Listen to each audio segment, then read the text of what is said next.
My name is Na Trin Halpern. I'm the Executive Director of the Santa Cruz County Animal Shelter Foundation.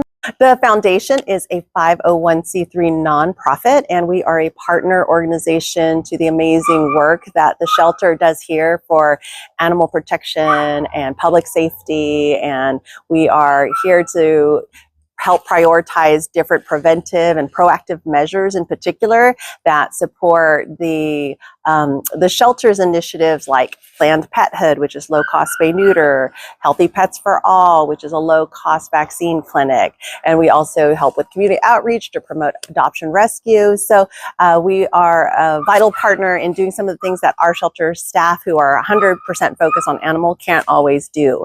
So that's a little bit of our mission, but it all goes back to helping the animals and the humans that are connected to those animals. So we're walking through the doors of our Live Oak shelter. We do have another shelter in Watsonville, and the Watsonville shelter is primarily for receiving and intaking lost stray animals, surrender animals, and to provide some other services. It is here at the Live Oak shelter that we do adoption services, hence the adoption forms here in the lobby, and we can walk through and past our client services area. Our amazing client services team helps the public with all kinds of different questions and situations, and they do it with a lot of grace and care and sensitivity. All right, so we are now going into the cat room, our main cat room, and who we have here is an incredible volunteer named Megan. Hi, Megan. So volunteers are our lifeline, and it is part of the vibrant community of people who come together to socialize and to take care of the animals, because their mental and emotional needs are just as much as any other like medical situation that might come in with. We're really lucky to be able to move animals and have a high save rate here at the shelter, but while they are in our care, we want to give them as much TLC as possible so that they're happy and healthy. Yeah. So we have Jax there. He's recovering from a little kitty cold. Okay, guy. Hi, bud. You want to come out? Hi. Hi, my friend. You want to come out, huh? You're looking so much better. He had some snot and some Hi. Oh, hello. Hello. Let's see here. We have about, I want to say 30 kennels in this particular room. So there we also have a front cat room as well. So it depends, because we can house kitten litters together. We can have bonded cats also residing together in a kennel. So sometimes it's more cats. I think, for example, we also have this room behind Megan that's got 2 kitties that came in together. There was actually a third friend that was with them, but he got adopted. Fenrir, right? Oh, the big black. Ooh. You reminded me of an area rug, because when he would lay flat on the ground, he just spread out. 24 pounds and furry. I know. It was a dream. He was a dream, and he loved brushing as well. So that was a nice little activity that we could do when we spent time with Fenrir. Okay, we are now in an area of the shelter where we house lost and stray kitties. I'm part of the animal shelter services and contract with the county and all the cities in the county is to be able to reunite whenever possible lost and stray animals. So we do have the public come in, Good Samaritans that bring in a lost dog or cat or rabbit or whatever animal we might have in front of us, and we have a legal hold time for these animals. And so again, while they're in our care, we might be calling if the animal's microchipped to find the owner, might be in communication whether they want to keep the animal or not, and then with the pathway we might find that the owner can no longer take care of the animal, and then we put them up for adoption. So every little step is all about the animals and trying to connect with humans to have these animals hopefully be reunited or find a new home. This is lost and found, but we sometimes have animals here that are adoptable because of overflow reasons. If we're in the middle of kitten season, it might require us to have adoptable animals, and those animals would be clearly marked as adoptable with a red heart, like Rin Tin is here. Right here, Rin Tin is adoptable. And then we also have one kitty here who's kind of waiting for their stray hold to expire. And then we also have these kittens that are very playful. And right now they're named 1, 2, 3, 4, it looks like. So no names yet. They're that fresh. So this is Cap. He's a parrot. Oh my goodness. And he's a stray, which is so interesting. So they found little Cap outside lost.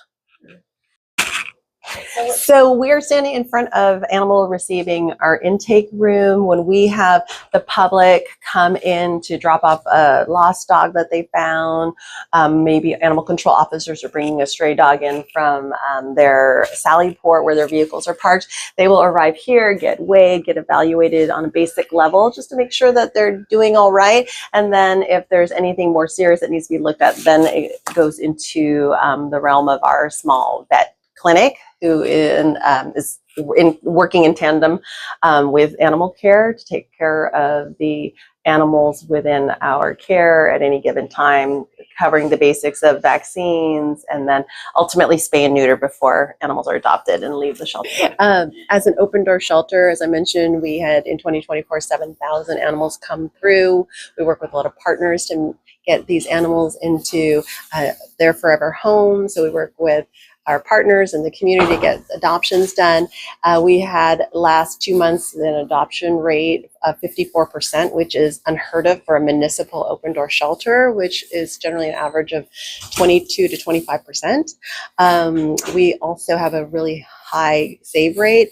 And so we're just really fortunate that people here in our community are very rescue adoption focused, and that they're here in support of the animals as volunteers, as fosters, and as donors. And we're just really blessed. So we work really hard to kind of maintain this momentum and spread the word. So these animal control officer trucks drive around the county covering 445 square miles and 280,000 people and all the animals therein, to make sure that if there's any wandering animals that we can pick them up and then bring them here for safety. How many remember the lost stray dogs area, which is very similar to what we talked about for cats, which is they're the legal whole time, and in that time frame we hope to reunite dogs with their owners, but if not, we then put them on a pathway hopefully towards adoption, and try to figure out if it's also possible that a rescue partner, we have 50 plus rescue partners, because we took in 7,000 animals in 2024. It's just a situation that we couldn't adopt out ourselves, all these wonderful animals, so we work with a lot of rescue partners to help us with that. Hi. Hi. Yeah. Are these all animals in recovery?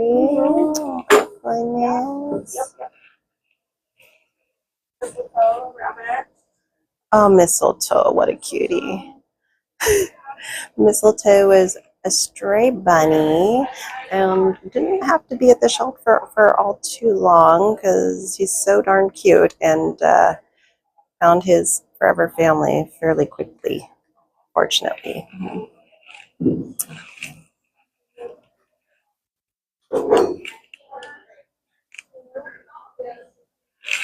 Oh, that was a good one.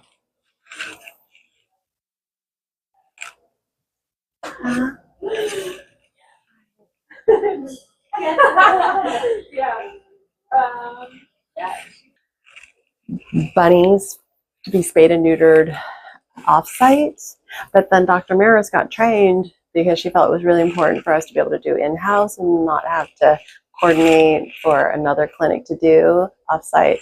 And so now she's able to do the bunny rabbits, which is huge because, as you know, it just takes a lot of time. And so if we can do as much in-house as possible, it helps things to run more smoothly, and then the animals don't have to get transported and it's so stressful. Hi. How are you? Good. Oh, I know, honey. Okay. This is Cream. Cream has Yeah, it's okay, bud. Is that Julie? Hi, Julie. Oh, I'm good. So sometimes if the animals are really, if some of the animals arrive and again, they're really not ready to come out, our volunteers will sit inside the kennel with them and hi. Oh my God, who are you? I met you yesterday. Oh. So our friend here is adopted and presumably waiting for spay neuter.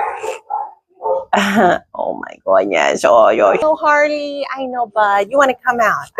You're talking. Oh, hi, Orange Peel. Oh.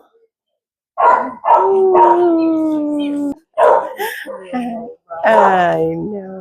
Sorry, excuse us. Hi, puppy. Hi, Star. Hi, Star. Hi, Karen. I haven't checked it out yet, but I will grab it. Hello, hello.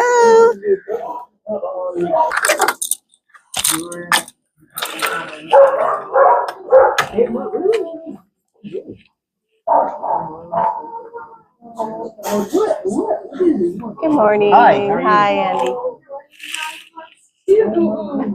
Siren is the girl, and is a Boris? Something with a B is a boy. And so they're siblings, and they are very social. I think they are leash trained, and you can walk them on a leash. When did you guys find it? It must have been Friday, the day after. So as case in point, as we were saying, we get all kinds of animals coming in every day. It looks like there's also some chickens that are new over there, a little bit further over on the far end of the barn. So they are up for adoption. So we have a little bit of history. When a person surrenders, and of course it's never ideal, but we would rather have someone bring their animals to us rather than abandon them or dump them, and then they're potentially going to get hit by a car. A good Samaritan might try to help them, and they're so frightened they might bite someone, just wandering and being out there on their own. So we'd rather invite people to please do the safe thing, do the right thing, come and surrender your animal. We'll take as much of like the history as we can take, so that we can help evaluate them and then find a new family for them. And have a little information of that dog lived with young children, or that cat lived with a dog sibling. And so those kinds of things are so helpful. Offer any time with an adoption is a $200 positive training voucher for dogs, because we know that it's really important to offer resources, especially for people who may not be as familiar with having a dog in the family. They want to work and train their dog a little bit more, and to get professional help with that is something that the foundation just started, the voucher program, to work with different trainers that are available countywide.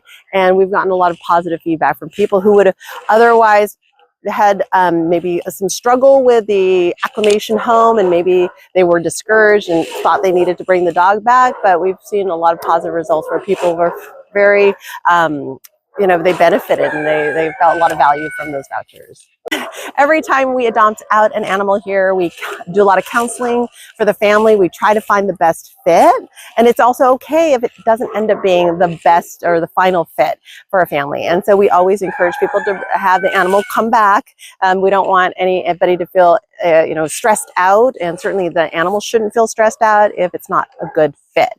And that being said, we often say 666, so 6 days for an animal to decompress when they arrive at their new home, 6 weeks to really learn the routines of a family, when the kids go to school, when the adults go to work, what other routines that might be happening for the schedule in the household, and then 6 months to finally just like breathe out and have a big exhale that they have finally landed with their forever family. So we always encourage people to give an animal time, and don't give up so quickly, because they have a lot of love to share, but they might be a little reticent with any new situation, as we all feel when there's change, right? Yeah.